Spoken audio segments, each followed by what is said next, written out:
The saloon doors of Red Hollow banged open, vomiting a man into the dusty street before swinging shut again, muffling the sudden eruption of cruel laughter within. The air, already stale with the scent of sweat, cheap whiskey, and desperation, seemed to thicken. Inside, men leaned on rough-hewn wooden beams, tankers of ale in hand, their world illuminated by the low, greasy glow of lantern light. Through the haze of tobacco smoke, they watched the evening's grim entertainment unfold. A wild thing had been dragged into the center of the floor. She was a young woman, her dark hair a tangled, defiant mane, her eyes fierce and stormy, her chin lifted as if daring the world to try and break her one more time. They called her Tessa. She might have been 22, but her eyes held the weary defiance of a soul much older. Her hands were bound behind her back with a length of rough, biting rope, yet her posture remained defiantly, infuriatingly upright. Hank McCord, a man whose former strength had dissolved into a bloated gut and whiskey-soaked regrets, climbed unsteadily onto a table, pointing a shaking, accusatory finger at her. His face was flushed red, a mixture of drink and wounded pride. "This one," he shouted, his voice cracking over the din, "knows not how to cook nor to bow her head. Her tongue cut sharper than a blade. She called me out in front of my own hands." He spat on the floor. "Anyone want to take a crack at taming her? Go ahead. I sell her cheap, $1. She ain't worth $1 to any man who knows how to teach a woman her proper place." The saloon erupted with a fresh wave of derisive laughter. A burly blacksmith, his arms thick as tree limbs, took a long pull of his ale and slammed the glass down, the sound a dull thud. "A wild mare, that one," he roared. "Who dares try and mount her?" Tessa's chest rose and fell with a controlled, steady rhythm. She did not flinch. She did not look away. She fixed her fiery gaze on Hank, and her voice, when it came, rang out steady and clear, cutting through the noise. "You're the one who can't teach anybody anything, Hank. Least of all yourself." The words hit the room like a whip crack. The laughter died.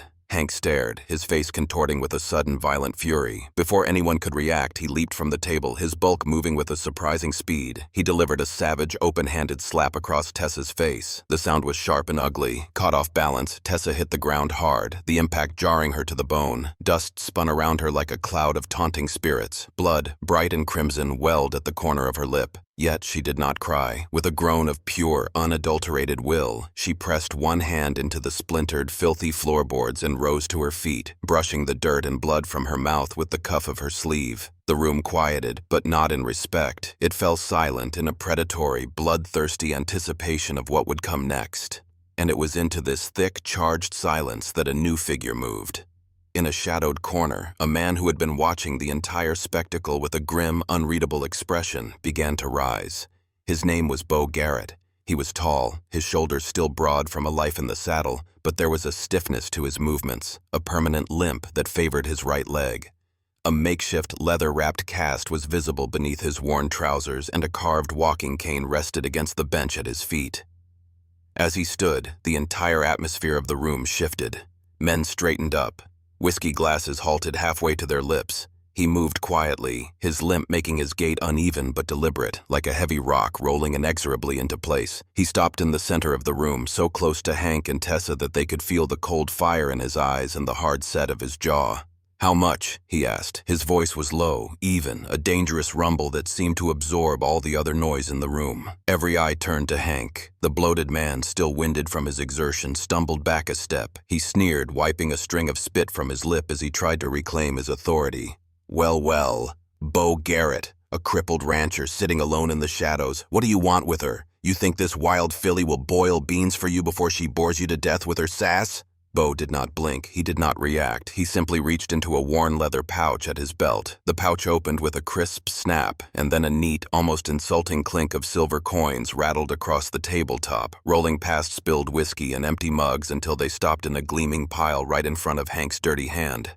"I don't want someone easy to own," Bo said, his voice quiet but carrying to every corner of the now silent saloon. "I want someone who's got fire." Time seemed to slow. A man's drunken laughter died halfway through a breath. For once in Red Hollow, animosity held its tongue. Bo crouched down, his bad leg protesting the movement, and with a small, sharp knife he cut the ropes that bound Tessa's wrists. He then rose, offering her a hand to help her to her feet. After a moment's hesitation, she took it. He steadied her with a firm, respectful hand at her elbow. They stood facing each other in the center of the hostile room. She didn't smile. She didn't look grateful. But as she met his gaze, her stormy eyes glowed with something new, something like recognition. An ember, long thought dead, had just been sparked in the ashes of her soul. He didn't ask her name. She didn't volunteer one. He simply turned and ushered her through the crowd, past the tables of still murmuring men. No one spoke. No one moved to stop them. As they stepped outside into the cool, clean night air, Tessa lifted her chin higher, the wind catching stray strands of her dark hair. She walked without looking back at the saloon's swinging doors, where laughter and curses had filled the walls scarcely a moment before.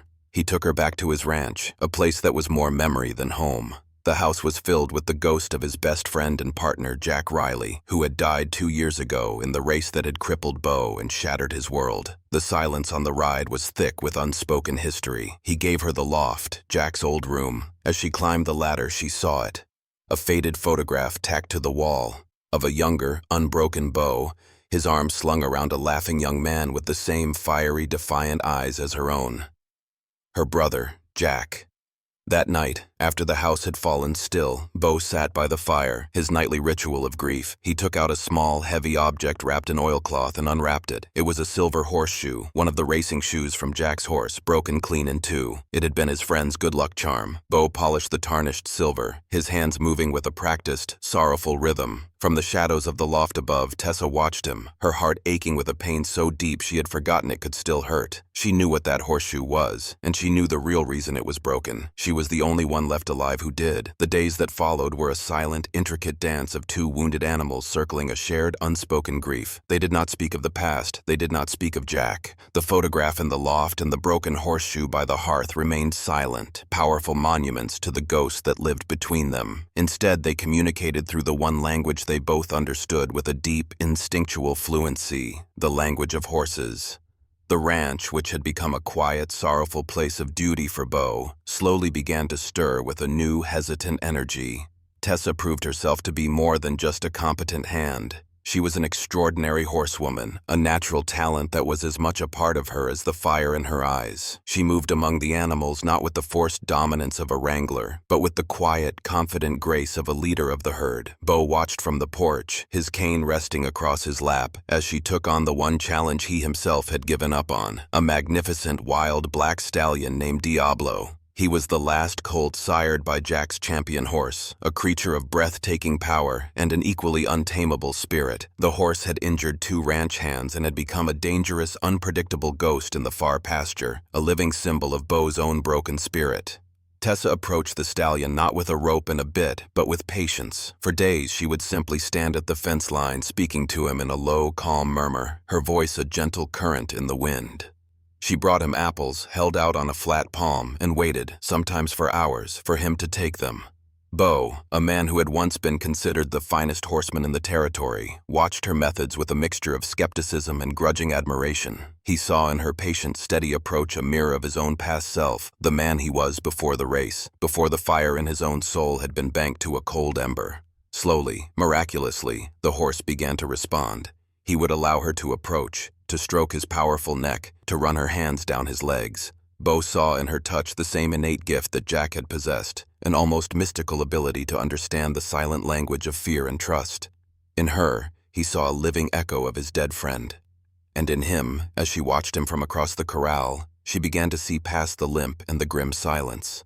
She saw glimpses of the champion rider her brother had so admired, the man whose partnership with a horse had been a form of poetry. The fragile, unspoken peace of their shared work was shattered by the arrival of the world they had both tried to escape.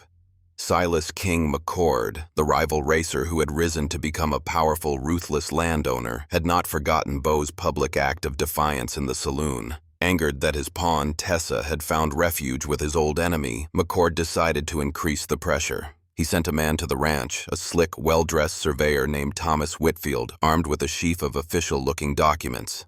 "Mr. Garrett," Whitfield announced, his smile as thin and false as a fool's gold nugget. "I'm with the First Land and Title Bank. A routine check of your deed has shown some inconsistencies. A clerical error, I'm sure, but we'll need you to sign this corrected survey to keep your title clear." Beau, a man of horses and seasons, not of fine print and legal clauses, took the document, his brow furrowed in confusion. But before he could even begin to decipher the dense legalistic text, Tessa stepped forward from the barn, wiping horse sweat from her brow with the back of her hand. "May I see that?" she asked, her voice calm but clear. Whitfield's smile faltered. "It's just bank business, miss." "I can read," she replied, her tone leaving no room for argument. She took the paper from Beau's hand. Her eyes, sharp and intelligent, scanned the document with a practiced speed. Her father had been a bookkeeper, and in the years before his death he had taught her the language of numbers and contracts, a skill she had kept hidden like a secret weapon. A small, cold smile touched her lips. "You're not from the First Land and Title Bank," she stated, her voice flat. "They haven't used this letterhead in 3 years, and this clause here," she pointed a dirt-stained finger at a dense paragraph, "is a forfeiture trigger, a default clause tied to a phantom loan. If Mr. Garrett signs this, he loses his land within 60 days. She folded the paper neatly and handed it back to the stunned surveyor. "Now, I'd suggest you ride on, and tell Mr. McCord that the Rileys and the Garretts are not as easily fooled as he seems to think." Whitfield, his face pale, snatched the paper and scurried away without another word. The confrontation, the casual way she had used her brother's and his own family names as a united front, had forced the truth to the surface. That night, by the crackling fire, the air thick with a tension that was no longer just about grief, Beau finally broke the silence. He held up the broken silver horseshoe. "You know what this is," he said. It wasn't a question. Tessa nodded, her throat tight. "Jack's charm. He never raced without it." "He was my partner, Tess," Beau said, using her name for the first time. "My brother in all but blood. I've spent 2 years blaming myself for his death, for surviving when he didn't."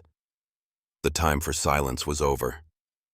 "It wasn't your fault, Beau," she said, her voice trembling with the weight of the secret she had carried for so long. "It wasn't an accident. I saw them." Beau looked up, his face a mask of disbelief. "What?" "Before the final race," she confessed, the words tumbling out, a torrent of memory and fear. "I saw 2 of McCord's men, near the stables. They were tampering with Jack's saddle cinch. I was just a girl. I tried to tell someone, but they threatened me. They said they'd harm my family. After the crash, I was terrified. I ran. I've been running ever since, too afraid and too powerless to speak out against a man like McCord."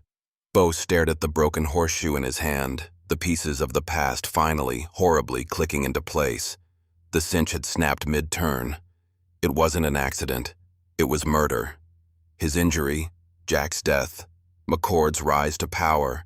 It was all built on a single, deliberate and treacherous act. His guilt over surviving, a guilt that had crippled him as much as his broken leg, was a lie. He had been a victim, not a failure. He looked across the fire at Tessa, at her fierce, tear-streaked face. He saw not just the sister of his dead friend, but a fellow survivor, a keeper of a truth that had nearly destroyed them both. His long, solitary quest for peace was over. His purpose was no longer to grieve, but to seek justice. He reached across the small space between them and placed his hand over hers. It was the first time he had touched her by choice, an act not of necessity, but of connection.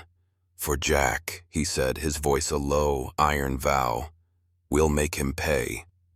In that moment, their relationship shifted irrevocably. They were no longer a broken man and a wild girl, a protector and the protected. They were partners, bound by a shared loss and a burning, righteous purpose.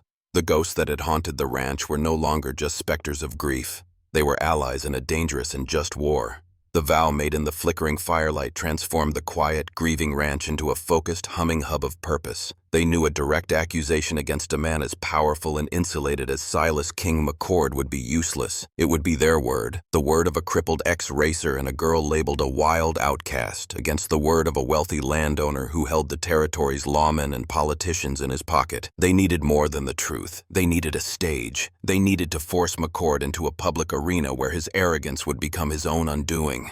"His pride," Beau said one evening, his eyes gleaming with a strategic fire that Tessa hadn't seen in him before. "It's his greatest weakness. He can't stand the thought that I survived. He needs to not just own our land. He needs to crush the last piece of what Jack and I built. He needs to prove he's the better man."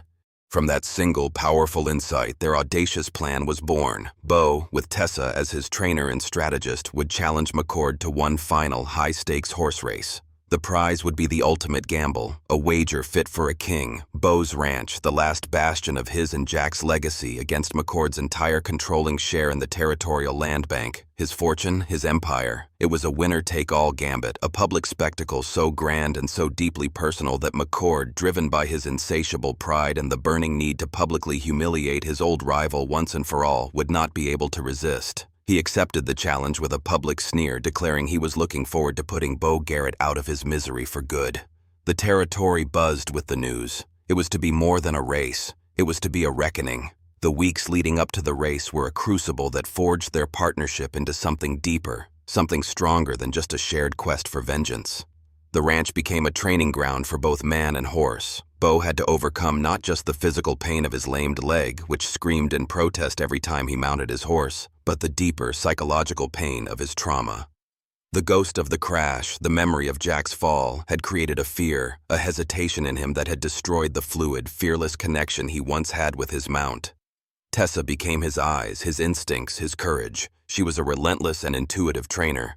"You're fighting the horse, Bo," she would shout from the center of the corral. "You're remembering the fall. Ride the horse you're on, not the ghost you're running from." She would ride alongside him for hours, her own intuitive horsemanship a living lesson. She taught him to trust the animal again, to feel its rhythm not just in his legs but in his blood, to let go of the past and ride in the present moment. Their partnership, forged in the sweat and dust of the training yard, deepened into a quiet, profound love, a love born not of soft words but of shared struggle and mutual, unwavering respect. They also prepared for McCord's treachery. "He won't race fair," Tessa insisted.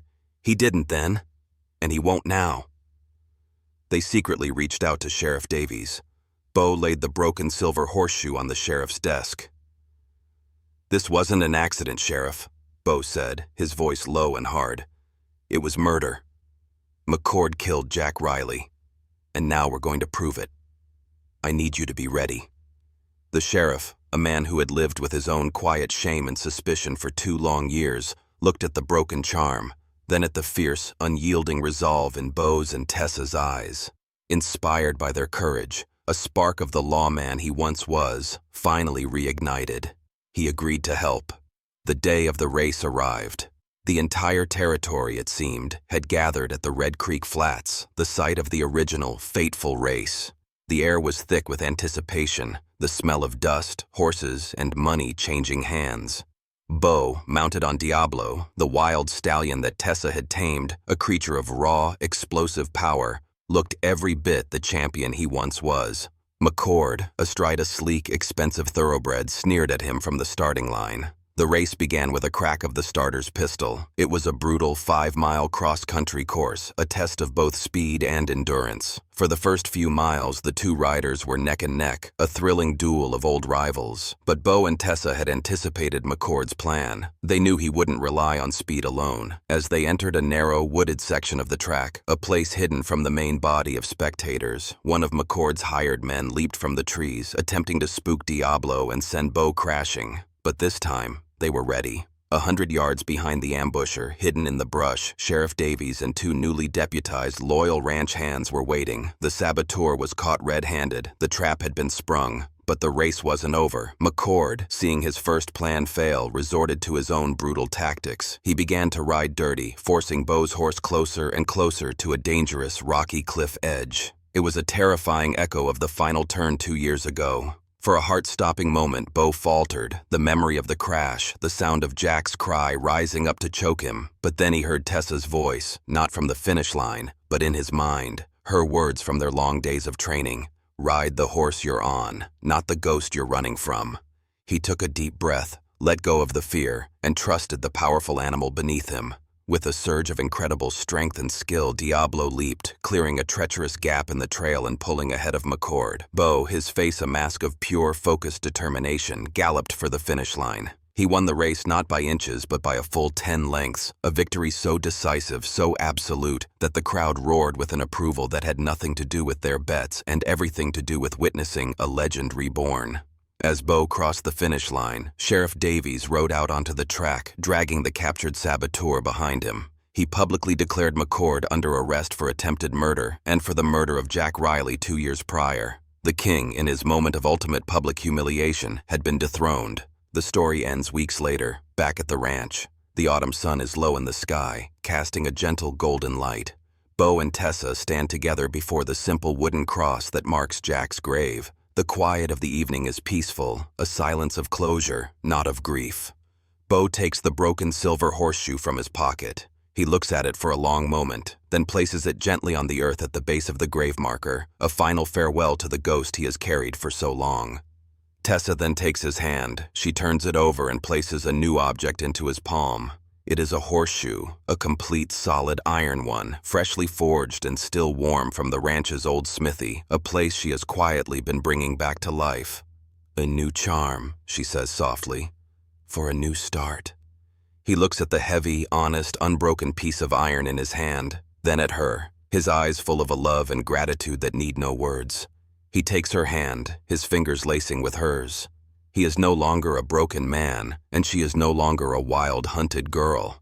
They are riders, partners, survivors, ready to face the long, open trail of the future together. The Rider's Vow is a powerful story about the ghosts we carry and the unexpected allies who help us finally lay them to rest. Bo Garrett was a man defined not just by his physical injury, but by the deeper wound of survivor's guilt. He was haunted by the belief that he had failed his friend, a guilt that crippled his spirit far more than the accident crippled his leg. He lived in a quiet prison of what-ifs, polishing a broken symbol of a past he couldn't change. His story is a poignant reminder of how easily we can become enslaved by our own narrative of failure, allowing a single moment of tragedy to define the rest of our lives. Tessa, on the other hand, was a prisoner of a truth she was too powerless to speak. She was labeled wild and untamable by a world that sought to silence her, not because of who she was, but because of what she knew. Her wildness was not a character flaw. It was a survival mechanism. It was a shield forged in the fire of injustice, a defiant refusal to be broken or controlled by the very man who had destroyed her family. She represents the fierce, often lonely courage it takes to hold on to the truth in a world that is determined to bury it. What makes their journey so compelling is that neither could find redemption alone. Bo had the grief, but not the truth. Tessa had the truth, but not the power to make it heard. They were two broken halves of a single story, each holding the piece the other needed to become whole again. Their healing didn't begin with soft words or grand declarations. It began in the shared silent language of their passion, their love for horses.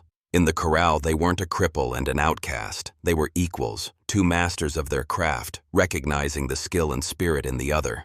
This is a profound lesson for our own lives. Connection is often found not in our shared wounds, but in our shared passions. It's in the workshop, on the field, or in the creative space that we often let our guards down and allow our true selves to be seen. Bo and Tessa didn't just tame a wild horse, they tamed the ghosts that haunted each other. Their story teaches us that redemption is not a solitary journey. Sometimes the only way to heal our own deepest wounds is to find the courage to help someone else fight for their truth. And true partnership isn't about finding someone who is perfect. It's about finding someone who sees your fire, respects your scars, and chooses to ride beside you no matter how rough the trail gets.